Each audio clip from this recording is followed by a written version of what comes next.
sensación de que las alergias son más intensas, una realidad obviamente respaldada por el aumento de este tipo de enfermedades en la población, pero también hay muchos virus respiratorios que se mezclan con las alergias y aquí puede existir algún peligro por la gravedad de los síntomas que esa combinación puede generar. Para conversar sobre esto estamos con el doctor Alexis Kalergis, inmunólogo académico de la Universidad Católica y director además del Instituto Milenio en Inmunología e Inmunoterapia. ¿Cómo está, doctor? Muy buenas tardes, gracias por estar junto a nosotros. Todo muy bien, gracias Cristian, por la invitación, entrevista y felicitaciones por su programa. Muchas gracias. ¿Se está dando esta combinación que usted ha calificado preocupante, doctor, entre no detectar claramente lo que es una alergia con la infección por virus respiratorios? Bueno, efectivamente, estamos en nuestro país en un momento en que transitamos del invierno a la primavera. Las cifras actuales de positividad de infecciones respiratorias están en el orden del 45-50% según los reportes del Instituto de Salud Pública, y eso se suma al aumento en el ambiente de gatillantes de la alergia, en particular el polen de las flores, y eso genera cuadros respiratorios que pueden tener ciertas características comunes, y a veces, claro, uno no sabe si está resfriado o está con alergia.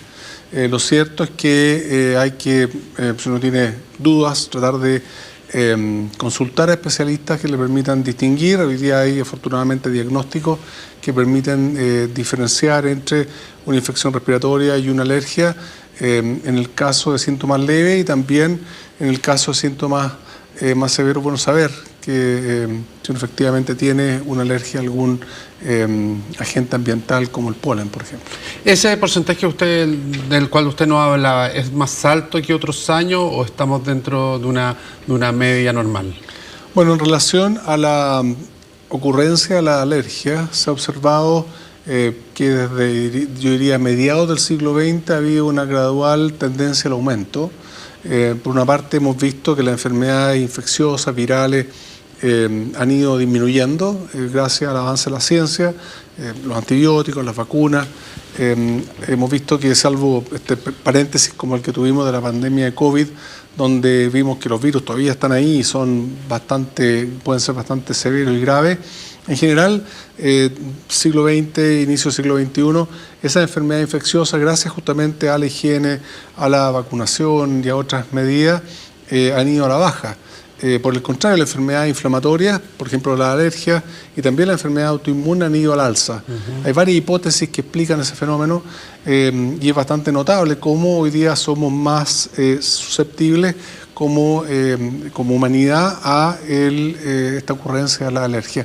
Se piensa que tiene que ver con justamente algunas de las medidas que se han tomado, como por ejemplo la higiene, que si bien es muy importante y muy útil para prevenir algunas infecciones, al mismo tiempo se habla de la teoría de la higiene, que el exceso de higiene podría conducir a una falta de entrenamiento adecuado de nuestro sistema inmunológico y eso a la larga hacernos más susceptibles al desarrollo de alergias. Qué interesante eso. En el fondo, tanta preocupación genera un efecto contrario al que estamos realizando con esas medidas. Claro, Cristian, porque en el medio ambiente, por ejemplo, en esta superficie hay una cantidad importante de microbios, virus, bacterias, etcétera, y gran parte de esos microbios son inocuos. Claro. Aquellos que nos causan enfermedad son la menor proporción, un porcentaje menor.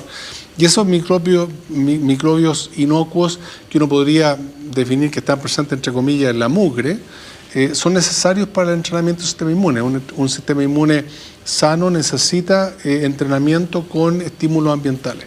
Entonces, si somos excesivamente higiénicos, y eliminamos no solamente aquellos microbios que causan enfermedad, sino que microbios que son inocuos, se piensa que el sistema inmune tiene una menor calidad de entrenamiento. Yeah. Y eso se asocia con la ocurrencia de enfermedades autoinmunes y también con las alergias. Ahora, esa es una teoría. No ha sido una hipótesis, no ha sido demostrada, pero sí hay antecedentes que sugieren que justamente el exceso de higiene podría ser uno de los gatillantes o una de las causas de este aumento gradual que se ha ido viendo en los últimos años, décadas, con las alergias. Y esta combinación, doctor, esta mezcla que hay entre las alergias y los virus respiratorios en esta época y en esta temporada, ¿constituyen una situación que está dentro de la normalidad o es con cifras más altas? Yo siento que estamos dentro de la normalidad, pero hay que tener en cuenta el hecho de que hemos tenido este año en particular un esfuerzo enorme de parte de la autoridad sanitaria para promover justamente que las personas se puedan vacunar temprano. Partió temprano la campaña de vacunación, incluso creo que antes de que empezara el otoño, ¿no? La fecha fue creo que en marzo, y eso promueve justamente que estemos protegidos contra los virus. Si nuestro sistema inmune está entrenado adecuadamente contra, por ejemplo, virus influenza y COVID-19, el SARS-CoV-2, el coronavirus, y también la campaña de inmunización contra el virus esencial, esas medidas, esas estrategias de salud mejoran nuestra inmunidad. Y eso hace que seamos más resistentes a las infecciones virales. Por el contrario, si no estamos vacunados y nos exponemos a virus como influenza, por ejemplo, o el coronavirus, sin la debida inmunización, probablemente vamos a tener respuestas inflamatorias más severas, y eso combinado con un aumento en el ambiente de gatillantes de la alergia puede hacer que tengamos cuadros respiratorios alérgicos más graves. Ya.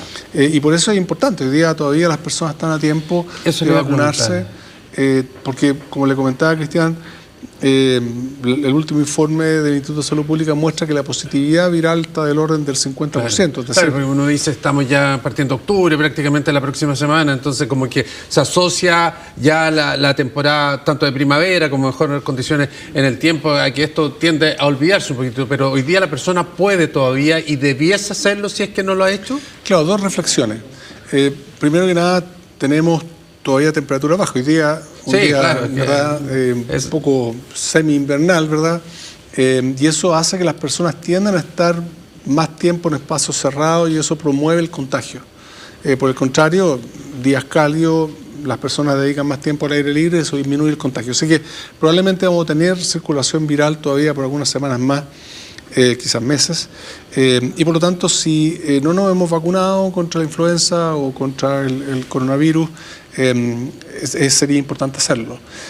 Así que esa es la primera reflexión. La segunda reflexión es que podemos tomar algunas medidas simples para disminuir el desarrollo de alergias. Por ejemplo, circular en vehículos, ¿verdad?, con las ventanas cerradas, estar en nuestras casas con las ventanas cerradas, porque eso disminuye la entrada de polen ambiental a los lugares que habitamos y eso disminuye el reconocimiento de los anticuerpos, que son los que causan esta respuesta, que están en nuestras vías respiratorias, nuestra mucosa. Eso disminuye el reconocimiento del alergeno. Entonces, son medidas simples que se pueden tomar. Vacunarse, ¿verdad?, porque eso baja nuestra susceptibilidad a desarrollar inflamación respiratoria a raíz de una infección, y si somos alérgicos también disminuye el cuadro de hipersensibilidad que se provoca al estar expuesto a un alergeno. Si eso le sumamos, por ejemplo, elementos como la contaminación ambiental, nuestra ciudad en particular, Santiago, y otras ciudades, ¿verdad?, de Chile tienen altas tasas de contaminación, la contaminación ambiental también contribuye a la hipersensibilidad respiratoria. Entonces, el estar vacunado es una herramienta que tenemos. El tratar de evitar exponernos a los gatillantes también es otra herramienta que es simple que contribuye. Es que en lo práctico, además, doctor, uno en la relación que está teniendo ve que hay muchas personas que están enfermas, muchas personas, a diferencia de otras temporadas y que van más allá de la alergia, sino que hay muchas personas con resfrío. Y a propósito de eso mismo, la alergia tiene los síntomas reconocidos en las personas que la sufren. ¿Cuándo tenemos que poner atención una persona que es alérgica al momento de enfrentar la posibilidad de que no sea alergia y que sea una infección respiratoria? Claro, yo creo que sí. Pues una de las cosas que la ciencia tiene pendiente, Cristian, es poder desarrollar métodos diagnósticos y también tratamientos más específicos para las alergias. Hoy día es fundamental, si una persona tiene síntomas de alergia, es importante que busque asistencia médica y especializada para poder recibe la orientación correcta. Por otra parte, la búsqueda de la ciencia, de tecnologías que sean específicas para tratar la alergia, que todavía lamentablemente no hay métodos ni herramientas muy masificadas, sino más bien son estrategias farmacológicas más bien específicas, solamente bajan los síntomas. Es importante que si uno quiere tratamiento, busque también recibirlo a través de una prescripción médica y no automedicarse. Por otra parte, volvemos a este informe del Instituto de Salud Pública, es bien impresionante como el coronavirus está último en el ranking de los virus. Y usted, si se acuerda, hace 3 años atrás, más o menos, 2 años y medio, estábamos en una situación de crisis a raíz de ese virus. Y eso ocurre porque tenemos en la ciencia herramientas específicas para los virus, como por ejemplo la vacuna. Entonces hay personas que no han recibido, por ejemplo, la vacuna de COVID o de influenza, claramente al recibirla podría ayudarlas a prevenir enfermedad durante este periodo que tenemos circulación viral, y si tienen susceptibilidad a alergias, entonces estarían en mejores condiciones en caso que desarrollen cuadros alérgicos. Muy bien, doctor Calergis, muchísimas gracias por estos minutos con nosotros, por haber estado acá también en nuestro estudio, en una tarde difícil también de movilizaciones en la ciudad, así que le agradecemos muchísimo estos minutos. Muchas gracias, Cristian, y que tengan un buen fin de semana. Igualmente para ustedes. Son las 6:43, nos separamos un instante, regresamos con la revisión de más noticias.